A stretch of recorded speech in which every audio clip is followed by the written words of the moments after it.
Do you know when they last visited, right? Do you know, even when if you have a brick and mortar shop, are you taking note of the people who are coming to your shop? Who are they, right? So these are things that help you shape your perspective, for your customers. And you cannot, these are not things that you do with manual knowledge, are things that technology helps you do. Secondly, it can help you implement your marketing programs, right? So if you're going to do email marketing, for example, you shouldn't be sitting down at this day and age sending email manually, from one person to the other and all of that. Nobody does that anymore. Every business should have a CRM. Every business, whether you are big or not, whether you sell to older people, younger people, because your CRM practically helps you track your customers and their relationship with you. And even it helps your salespeople to get better results. It helps your marketing people to deliver better marketing. And that's why technology is the brain behind some of this very successful, because you are able to actually see what you are doing and see the impact that what you are doing is delivering. Technology will help you also measure your marketing effectiveness. So if, for example, you have maybe a product that you're selling, or okay, no, let's even take this virtual marketing conference as an example, right? So for this conference, with technology, we're able to talk to each other, right? With technology, you are also able to know how many people registered for this conference, how many people eventually came for this conference, right? So you know that, okay, what's the percentage of the conversion? The people who register versus the people who actually attended. Why did they drop by on the way? Is it because we didn't send them a reminder? Those are some of the things that technology can help you, put out there. So it's important that for every point in time, you must introduce technology. And technology, software and all of that that's out there, they are a dime and a dozen. They are a dime and a dozen. You cannot possibly afford everything that's out there in the market, which is why you need to then sit down and tell yourself, what are the most important software that I need at this point in time? But you cannot know the important software you need if you do not know what your marketing strategy is, right? If you do not know what your marketing objectives are. If your marketing strategy, for example, maybe links a lot on inbound, right? It means that you have to get software that will aid that inbound marketing. If you want to do a lot of blogging, then you need something to proofread your writing. You need something that will check plagiarism, and then you need an easy blogging software that doesn't make blogging cumbersome, something that makes it easy so that once you get on the platform, you're able to upload your blogs easily. It also means that you also need, keyword, software and things that will track it and all of that. But if you want to lean heavily on outbound, right, you want to do a lot of ads, maybe the way e-commerce, companies and organizations do it, you then know that you need to focus on outbound technologies like AdRoll, for example, that helps you optimize your Google ads when you set up your Google ads. So you have to know what's important for you before you know where you need to, put in your money into. Now, there are even some free basic technology tools that you can use. For example, Google Analytics is free, and there's absolutely no reason why any website in 2021 should not have Google Analytics installed on it. You're marketing a miss if you don't even know who's coming to your website in the first place. Now, some websites don't even have the right messaging. There's no clear sales path on the website, right? Anybody who comes on the website just comes, and according to Google records, it takes 10 seconds for people to get drawn into your website or for you to lose them. 10 seconds is what it takes. So if I come to your website now, for as many as the 100 and over 100 people on this webinar right now, ask yourself this question.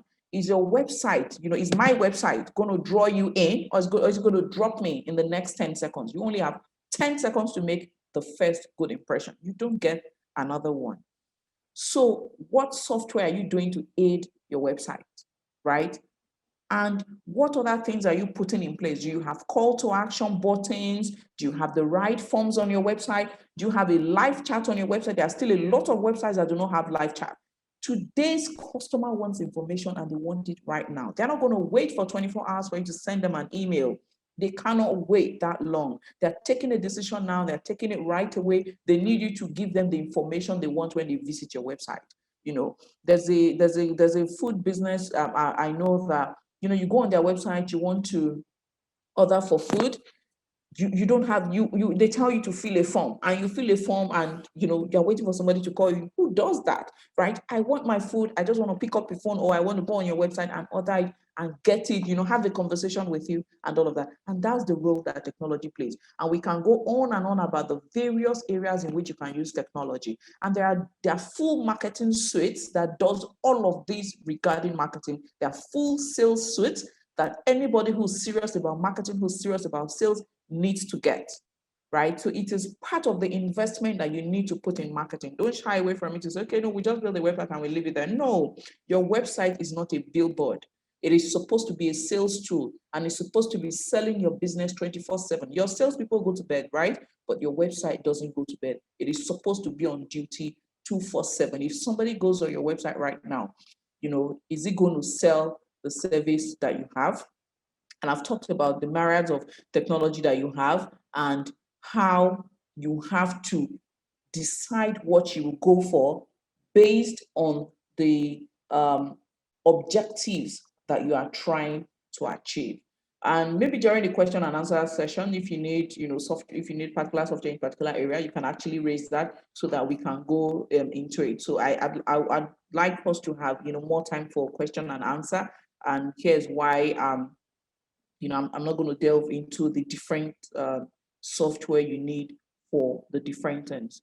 Another thing you need, we've talked about technology, we've talked about strategy. Now we need to talk about tactics. And a lot of the time, people put the cart before the horse. They put the tactics before the strategy. I meet a lot of people who, when they come to me, like, I want to do digital marketing, and by the time we begin to talk, they say, I just want to be on Facebook, I just want to be on Instagram, and I just want to be on Twitter. And by the time you interrogate the brand, you will find that those are not even the platforms that are relevant for that brand. But you say, but everybody's on Facebook. Why should my brand be on Facebook? Right? So those are tactics and platforms. They are not strategy. It is your strategy that determines what platforms that you should be in. It is only when you have defined your target audience that you will know what media they use. What platforms do these people use? Where do they go? What are their problems that they need to solve? So if I know, for example, that one of the problems that my target audience, if as an agency, for example, at Ziza, our target audience are marketing managers, MDs, people who own businesses who are looking to run marketing. And one of the kind of content we seek to put out there are content that can help them ease their marketing. So for example, we regularly put out templates. We have a data marketing strategy template on our website, which you can download for free, because we know that that's a problem that marketing managers have. They want to put together a strategy document, but they do not know where to start from. So we solve their problem by putting out a template for that. They want to develop a buyer persona. I've talked to you about buyer personas, but they don't know where to start. They don't know what questions to ask to be able to understand their buyer and draw up a perfect buyer persona. So we have a buyer persona template on our website, and so on and so forth. And I just use that as an example. So you need to ask yourself, what tactics can you do, or can you implement to help your target audience? What tactics can you implement that will help your target audience? So you have to ask yourself, is content marketing relevant to us? Content marketing is always relevant to all businesses, but they are done in different ways. Do you have a younger audience? So are you then going to focus on videos as against white papers? Do you have maybe do you have middle-aged audience? Are you then going to focus on maybe things like articles and white papers and so on and so forth? I'll give you an example. If your buyer persona, for example, says that your target audience is a 70-year-old male, I'll say, for example, you cannot send that kind of person the message that doesn't resonate with what he wants. That message you're going to send to him has to take into cognizance that he's male, has to take into cognizance that he's 70 years old in terms of the language and the speak. You're not going to send him an email and start writing what's guana, wahala dey on top bicycle. It's not his speak. It's not his kind of speak. So knowing your target audience knowing your target audience is actually an important part of choosing the tactics that work. Social media is one platform, but there are lots and lots of social media platforms. There's Facebook, there's Pinterest, there's Google. I think it was Google Plus. They've changed it to something else now. Google something. I can't remember what they call it. There's Twitter, there's Instagram, there's TikTok. There are a dime and a dozen. But you cannot possibly be in all of those platforms except you have maybe a 50-man marketing team. So the question is, how do I pick which social media platform to be on? One, who is your target audience? How old are they? Are they males? Are they females? Right? So if my target audience is 17, I want to do something like TikTok and Instagram. If I go and reach a 17-year-old on Facebook, I won't find him. If my target audience is 50 years old, I want to be on Facebook, because if I go on TikTok, I won't find him. If my target audience is female, and my brand is fashion conscious, I should be on Instagram. If I'm a photographer and I do videography and all of that, I should be on YouTube. These are some of the things that you can ask yourself. While no platform is absolutely dedicated to a certain type of kind of people, but there are something we call a scale of preference. There's something we call a scale of preference. So you rate it on a scale of 1 to 10, right? What's more important to me? What's the best 3 platforms that I can focus on? And then you take those 3 platforms, you focus on them, and you run with it. Again, you have to look at your industry niche. I talked about a consulting firm. If you're a consulting firm, you should be on LinkedIn, because the people who take the buying decisions, the buying decision for consulting firms are taken in groups and they are taken in the boardroom. So you want to be able to reach all the people who are the C-suite level, who sit in the boardroom, the chief financial officer, finance officer, the chief marketing officer, the MD, the chief revenue and strategy officer, and all of those people. Those are the people you want to reach. So even if those people who are chief revenue officers are probably 20 years old, which are mostly not likely going to be, you should be on LinkedIn. So for a brand like that, say for a consulting firm, you'll be on LinkedIn, you'll be on Twitter, and you can add any other platform that's relevant to you or that's convenient. So you have to drill down to your target audience to understand what tactics to use. Now you have to ask yourself, my target audience, what kind of information do they like? Is it they typically need information that solves their pain point? And what kind of products do I sell, or what kind of service do I offer? If your service or if your product, if I sell a red bag, if I'm a vendor and I sell bags, for example, I'm not going to focus a lot of time writing articles about bags, because people don't read articles to take decisions about bags, right? And that again is why you need to understand, or need to work with your sales team to understand the sales process. What's the sales process? Who are the people who need to take buying decision about this product?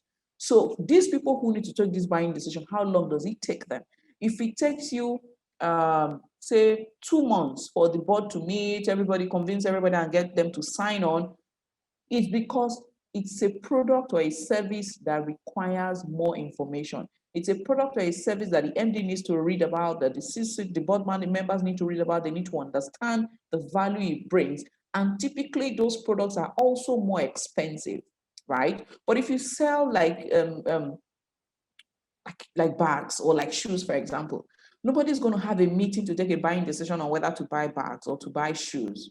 If I see it, it's beautiful, the picture looks great, I'll click on it right away and I'll pay for it with my card.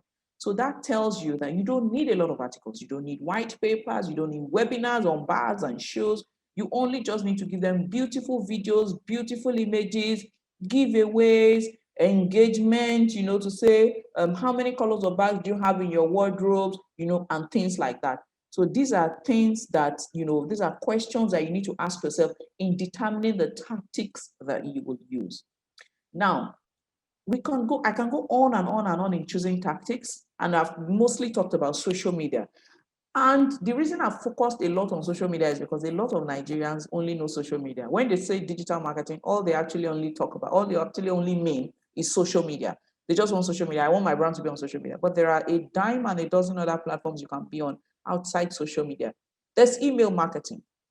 And even though Nigerians don't use email marketing right, it still is the platform that gives you the most return on investment for certain businesses. It gives the highest return on investment, and that's been proven and tried, true and tested, especially when you deal with business to business, B2B brands. So you shouldn't, as B2B brands, you should look at yourself. Who are my target audience? How do I reach them? Social media may not even be your best bet. In fact, if you run a B2B brand, half the time, social media is not going to bring you clients, right? What social media does is to help your brand equity, is to help your awareness. What literally will bring you clients are the other aspects of marketing. There's the content marketing, there's the email marketing, there's the search engine optimization, which a lot of people neglect.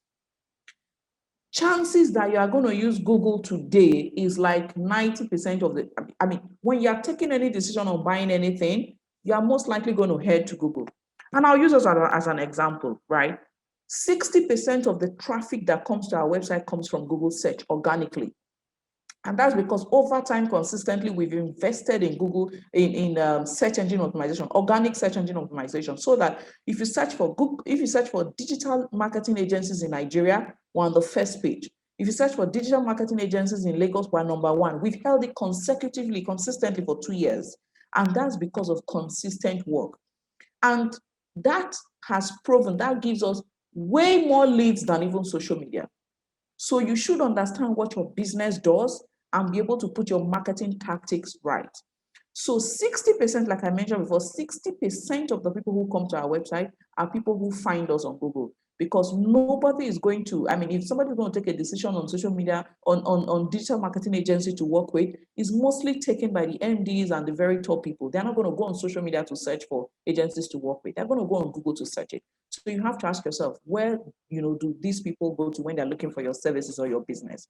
And you have to ask yourself, what keywords do they search for? If I sell cars, right, and I want to do SEO, and I want to rank for keywords, or I put keywords like automobiles in Nigeria, it's not going to do me any good, because nobody buys, I mean, the people who buy cars in Nigeria, they don't search for automobiles, they search for cars.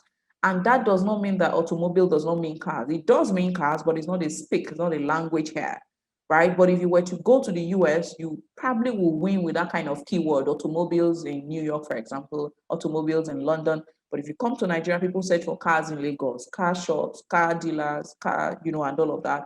And those are some of the things you need to look out for. And that's why marketing requires a lot of strategy. It's not just anybody who carries a one-man portfolio to say, I'm a marketing person, because the barriers to entering digital marketing is actually very low. So a lot of people just, maybe take a few classes on Google and then on YouTube, and then tell you that they are marketing people. But it's way, way, way deeper than that, and requires a lot of strategy to chart a direction. Anybody who actually goes into marketing without having a strategy is like somebody going on a destination, or going somewhere without a destination. I mean, if you were to stop somebody on the road and ask the person, my friend, how long time, so where are you going? And the person says, I'm not going anywhere, like I don't have a destination. Aren't you going to be surprised? Right? Aren't you going to be worried? I mean, so if you can be that worried when somebody is, stepping out, like, I don't have a destination. You should be worried when you're putting money into marketing and you don't have a destination, which means if you don't have a strategy, you definitely do not have a destination, because you don't know where you're going to. So going back to the tactics and how to select tactics, I've talked to you about knowing who your persona, who the person you're selling, your ideal customer is. That's, how one of the reasons and one of the ways to determine how you're going to reach them. Then your objectives is another reason that determines what tactics you're going to choose. If your objectives it's highly focused on lead generation, and you're not an e-commerce business, understand where I'm going to here. You're not an e-commerce business and you are highly focused on lead generation, you should do less of social media. I mean, your focus should be less on social media and on other platforms. And even if you want to do social media, you will need to implement paid ads, right? So just merely doing organic posting is not going to get you leads. And that's why some companies say, I've employed this person in-house, and the person has been sitting down doing marketing for 3 months. The person has been posting on our social media pages, but no lead is coming. No lead is going to come. What you've just basically been doing is creating awareness for your brand and building your brand equity. And you build your brand equity by the message you put out. You tell people who you are, by the message you put out. They get to understand the kind of company that you are, right? So it gives them a sense of who this person is, who this organization is. That's what you've been doing. You haven't been investing in lead generation. If you're going to invest in lead generation, you have to have campaigns for lead generation, even though they may be focused on social media. So for example, let's use that consulting firm I gave you an example of. So if you're going to do a lead generation campaign for a consulting firm, you've got to have a content offer that you're giving out. So you probably want to give out something like 10 ways to optimize your business in 2021, for example, for free, and then put it on, maybe you do develop the content, put it on a landing page. You should not do any campaign without a landing page. If you do not have a landing page, you are not going to be able to measure the people who came, right? And then you can sponsor it on LinkedIn or sponsor whatever platform you think is relevant to you. And then the leads, you drive leads for that traffic to that landing page where they will then fill the form and collect the form and collect the content offer that you have to give out. So you have to understand that your marketing objectives also determines the tactics that you put into play. Also, focusing on one particular platform may not yield you maximum return on investment. So you have to spread it around, not everywhere, but select like 2 or 3 platforms or 5 platforms. Okay, these are the platforms we're going to focus on. Okay, we'll do email marketing, we'll do social media marketing, we'll do search, Google search. We'll also do Google display ads, for example. It's not compulsory that you have to do everything, but just select the ones that are important. And then when you put out one campaign, spread it through those places where you've selected it to be, right? Where you selected to be, put it on send it via email, sponsor it on LinkedIn,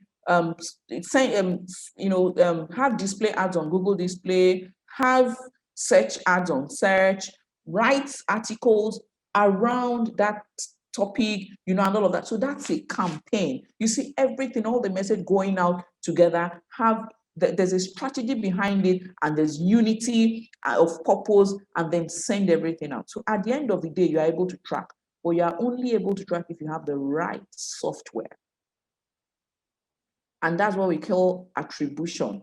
You are only able to attribute the success of all of these if you have the right software. So you have to understand, you see the role that strategy has played. Strategy has helped you define who you want to reach and how you want to reach them and what you want to get out of them. Tactics has shown you the message and the platforms and the methods to reach them. And technology has helped you in implementing it and driving results from that. At this stage, thank you. I think I'll take questions so that I don't overwhelm you with too much information. If you have questions now, you can drop your questions.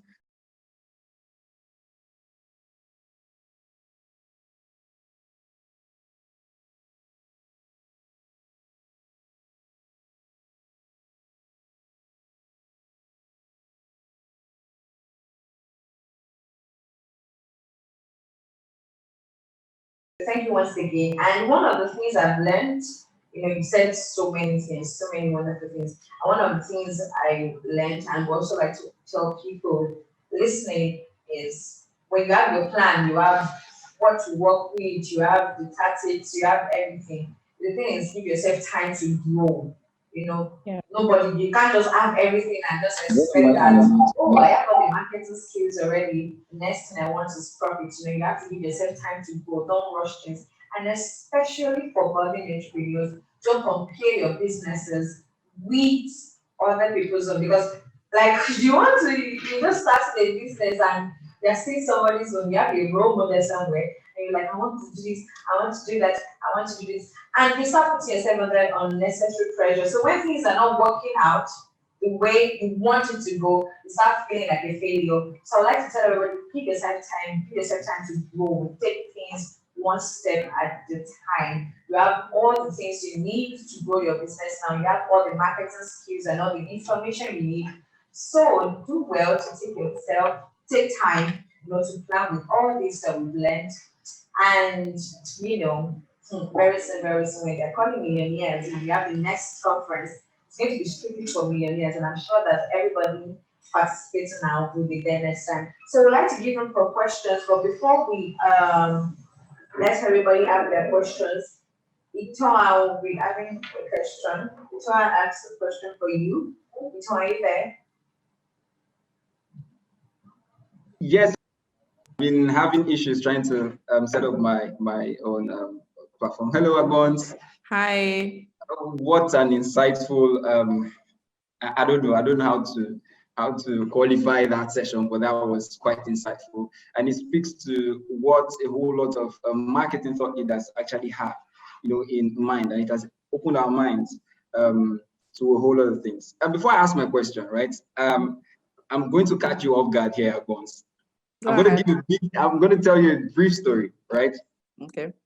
Now, guys, when I just started my brand management career, right, I I was quite confused, right, because I had the basic knowledge and all that. So I chatted up Agbons on LinkedIn, and then and that was like years back. And then I asked her, she was quite, open, and then she answered me, she replied me. But immediately, almost immediately, she converted me to a lead. And then she was like, oh, join my mentee program and all that, because I wanted more information. So it was more like me asking her to be a consultant. And it was beautiful. I couldn't afford it then, and I could not join the platform. But then I learned from her just being, because I had to tailor my LinkedIn profile to look like hers at the time. So Agbons, thanks a lot for that opportunity. You may You're not welcome. know. I can't remember. It's probably ages ago, and I get a lot of LinkedIn messages. Yeah, and it was a wonderful experience. Okay, so my questions. I think you actually spoke to one when you just started. I was going to ask, because we have gone beyond the phase where marketing is all salesy, Yeah. and it's more of a relationship kind of marketing that we have out there, where research is now more of human insights. That's what you're trying to get, Yeah. from these things. You're looking at how you're going into the field to not just validate your hypothesis, but to discover new things, and if possibly, debunk whatever you had initially. So getting the real information from there. And businesses have actually gotten to the level where they are trying to play safe because of the whole uncertainty, the recession, the pandemic, and all that. So how would we marketing professionals now, a CMO, then be able to communicate with a CFO and tell him, oh, this is the main reason why I'm adding 1, 2, 3 to the promotions, or 1, 2, 3 monies to the whole marketing budget and all that. And it's why I feel it will give me this particular stuff. So basically, how am I going to track this return on marketing investment, based on this? Because I think a whole lot of marketing professionals want to know, and the CFOs are actually particular about numbers. So how can we do that using, in these times? So, that is a very, let me say, it's something that's very common, and we get to hear it all the time. So these days, even when we send out our proposals, with, let's say we say, for example, you spend X amount of money, and we tell you this X amount of money, and that again has to do with your knowledge of marketing. This X amount of money is going to give you maybe 10,000 impressions. Out of the 10,000 impressions, if we use a 3% conversion rate, you are going to get X amount of people who will sign up. Out of the X amount of people who will sign up, we are going to get, if we use 3% conversion rate, you're going to get X amount of people who will become leads that your salespeople can go after, right? If out of all of those people, 10 people become customers, and they buy the first time, right? So they buy for X amount of money. That's how much you got. But that's not how much the company has made. Do you know why? There's something called the customer lifetime value. So the fact that I buy for 10 naira now does not mean that I will not resubscribe next month and the other month and the other month. So if the salespeople or the customer relations people are able to keep me well as a customer, and I do 2 years with you, if I do 10 naira per month for those 2 years, I've done maybe like 240 naira. That's your customer lifetime value. So don't only calculate the value of this month because I buy for 10 naira. Calculate the customer lifetime value, and it differs for each product. It depends on your product. It's when you know your product, you're able to calculate the customer lifetime value. especially for B2B brands. And somebody just asked about a hotel, right? So for example, for a hotel, one person, you can market to this person and the person becomes, your customer. It doesn't mean that only that person is coming to your hotel only the first time, except of course there's something wrong with your hotel. If he comes to your hotel and he gets very good service, he's going to come again another time, or he's going to refer somebody who needs hotel services. So that's what we call the customer lifetime value. And if you're able to calculate your customer lifetime value for your chief finance officer, you are sure going to get him to sign that budget. Then also, out of those 10 people who become customers, right, there are maybe another 500 people who dropped along the way. And this gets even more interesting. All those 500 people, they didn't drop along the way because they don't like your product. It's possible that they don't need it at that point in time, and they may get on 1 year later. It's possible that they don't have the budget for it, but they are looking at it and they are saving for it, and they may get on 3 months later. So you have to calculate all of this. So even though only 10 people sign out of 500 now, believe me, before the end of the year, some more people will come. I'll tell you that there are some clients that have been following us on social media for 3 years before they called us to do business with us. We didn't get them the first time they started following us or the first time they got our email. We got them 3 years later based on consistent work. So we're not going to say that the work we did 3 years ago is not, it's still yielding effort. So if you're able to calculate that, and one way you're able to calculate that is to actually have the right software in place. We use HubSpot CRM and we use the HubSpot full marketing suite. There are some people that are on our HubSpot platform that joined our HubSpot platform 4 years ago, right?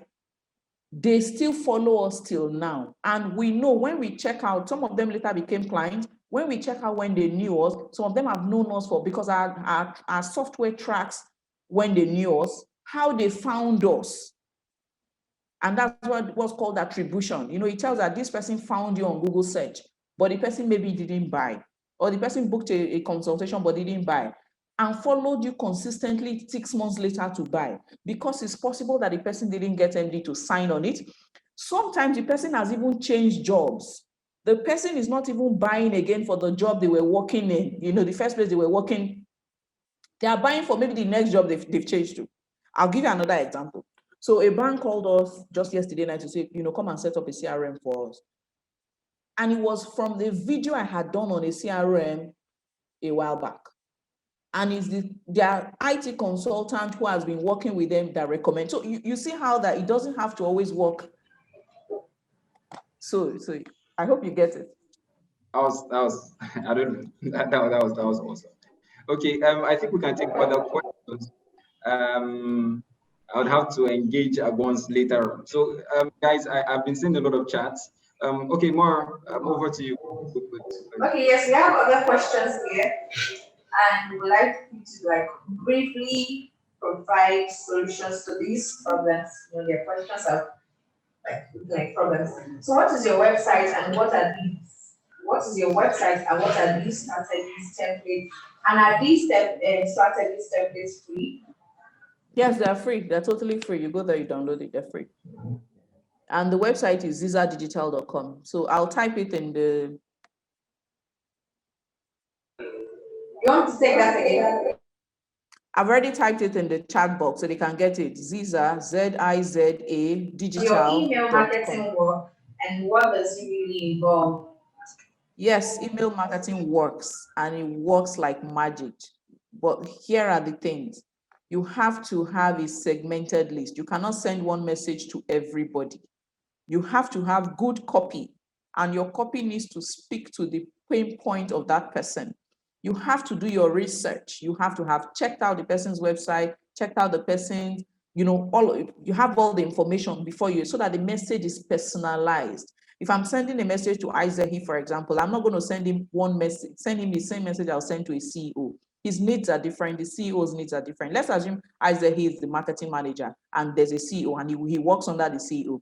If I'm going to send a message to Isaiah, I'm going to say, hi, Isaiah, I checked your website and I found that you don't have SSL on your website. This will drive potential people away. And I believe that if you put this, you can get maybe 3 more people or 10 more people stay on your website as against 3 that you currently get, right?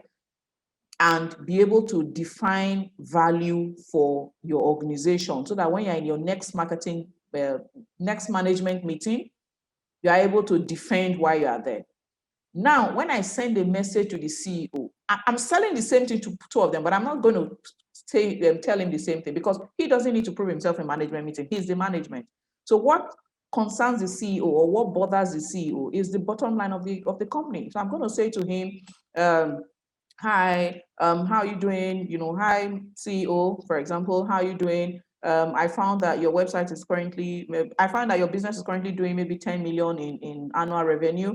And I believe that if you implement email marketing SEO, you increase it in 15% to do maybe 1 million, in revenue and all of that. If you are looking to learn more about how this can happen, I can set up a quick chat and all of that. I've sold two of them the same thing, but I have said to them in different ways because the MD is only interested in his billings and the marketing manager is only interested in what will make him shine before the management. But the same thing I'm selling. So if eventually the marketing manager carries the body and goes to meet the CEO, there's this company who's looking to help us do this on our website.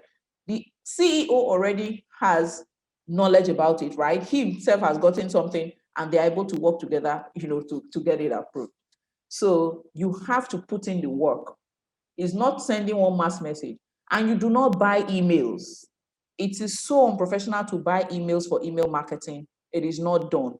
You will never get the results when you buy email for marketing. You know why? Because you don't know the sources of those emails. You don't know who they are. You don't know where they come from. Imagine you have 1,000 email addresses and maybe they are all 70-year-old men, and then you sell diapers, and then you send them an email to come and buy diapers. They are never going to buy. You are never going to get value out of that email marketing because they don't need your product. They are not your target audience and all of that. No matter how sweet your message is never going to resonate with them.